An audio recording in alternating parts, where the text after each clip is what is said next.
Good morning class. आज हम नया चैप्टर शुरू कर रहे हैं, लाइट, रिफ्लेक्शन एंड रिफ्रैक्शन। लेकिन उससे पहले यदि आपने इस चैनल को सब्सक्राइब नहीं करा है तो आप सब्सक्राइब कर दें, लाइक करें और शेयर करें। अपने फ्रेंड्स को सजेस्ट करें और उन्हें शेयर भी कर सकते हैं। तो आज लाइट चैप्टर की हमारी फर्स्ट क्लास है, डे 1। तो दोस्तों लाइट क्या है? एक मीडियम है जिसके जरिए हम देख सकते हैं। मीन्स क्या हम आंखों की वजह से देख पाते हैं या लाइट की वजह से? तो आंसर होगा कि हम लाइट की वजह से देख पाते हैं। कारण ये कि रात को जब अंधेरा होता है तो आंखें होने के बावजूद भी हम नहीं देख पाते। इट मीन्स वो लाइट ही है जिसकी वजह से हम देख पाते हैं। अब लाइट क्या है? तो लाइट जो सन से हमें रेज आ रही है वो भी एक लाइट है, बल्ब जलाया ये भी एक लाइट है। तो ये लाइट क्या है? बहुत छोटे छोटे पार्टिकल्स से मिलकर बनी एक रे लाइट हो जाती है। इसके पार्टिकल्स को कहा जाता है फोटोन। तो फोटोन क्या है? Particles of light. अब इस लाइट के दो फिनोमिना हैं, एक रिफ्लेक्शन और दूसरा रिफ्रैक्शन। दोनों में बहुत अंतर है, रिफ्लेक्शन और रिफ्रैक्शन में अत्यधिक अंतर। तो इस पे एक क्वेश्चन भी बनता है, what is the difference between reflection and refraction. हम दोनों को आगे पढ़ेंगे। फिलहाल हम लाइट के रिफ्लेक्शन की बात करते हैं कि रिफ्लेक्शन क्या है।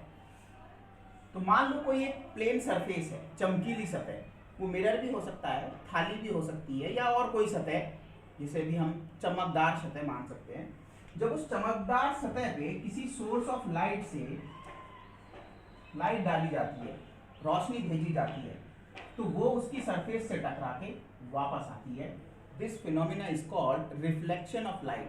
जब लाइट किसी चीज से टकरा के सेम प्लेन में वापस आ गई तो वो रिफ्लेक्शन ऑफ लाइट। अब लाइट के टकराने के दो नियम हैं, यानी कि रिफ्लेक्शन के दो नियम हैं। जब भी कोई लाइट टकराएगी, चाहे वो कैसा भी मिरर हो, प्लेन मिरर हो या और भी कोई मिरर हो, उसके अपने दो नियम हैं। पहला नियम, angle of incidence equal to angle of reflection. Means वो रे जो सोर्स से निकल के प्लेन मिरर से जाके टकराई वो इंसिडेंट रे कहलाती है, और प्लेन मिरर के साथ जो एंगल बनाती है that is called angle of incidence. दूसरी बात, वो टकरा के जिस तरफ वापस गई वो रे रिफ्लेक्टेड रे कहलाती है, और वो मिरर के साथ एंगल जो बनाती है that is angle of reflection. इन दोनों के बीच में प्लेन मिरर के 90 डिग्री पे अगर हम कोई लाइन खींचें तो वो कहलाता है नॉर्मल या परपेंडिकुलर। तो पहला लॉ ये कहता है कि angle of incidence equal to angle of reflection. Incidence को हमने आई से रिप्रेजेंट करा और रिफ्लेक्शन को हमने आर से। तो पहले नियम के अनुसार एंगल ऑफ इंसिडेंस हमेशा बराबर होगा एंगल ऑफ रिफ्लेक्शन के, चाहे सरफेस कैसी भी हो, प्लेन हो, स्फेरिकल हो, ऊबड़ खाबड़ हो, लेकिन नियम हमेशा यही रहेगा। इट मींस मान लो ये मिरर ऐसे जिगजैग शेप में होता और इस पे तब लाइट पड़ती, तो जहां भी लाइट पड़ेगी वहीं से नियम उसी को फॉलो करेगा। हमेशा जो नियम है वो कभी नहीं बदलेगा।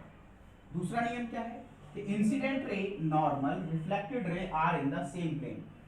कोई भी रे टकरा के बाहर नहीं जाएगी, वो उसी प्लेन में वापस आएगी।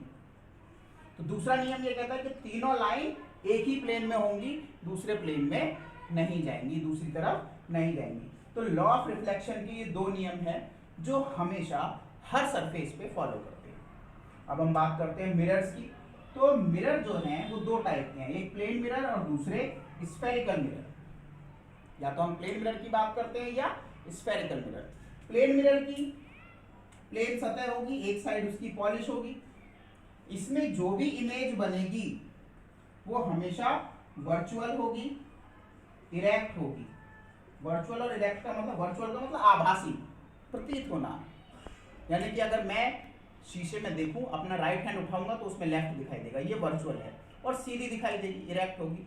और सबसे इंपॉर्टेंट बात कि इमेज में पीछे की ओर दिखाई देगी। इट मीन जितना डिस्टेंस मेरा मिरर से है उतना ही मिरर के अंदर भी डिस्टेंस होगा।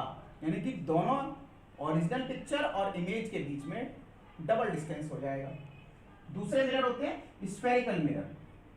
स्फेरिकल मिरर वो जिनकी सरफेस कर्व हो, घूमी हुई हो। तो दो तरह के होते हैं, कॉनकेव और कॉन्वेक्स। कॉन्वेक्स मिरर कौन से होते हैं? ऐसे मिरर जिनकी चमकदार सतह बाहर की ओर हो।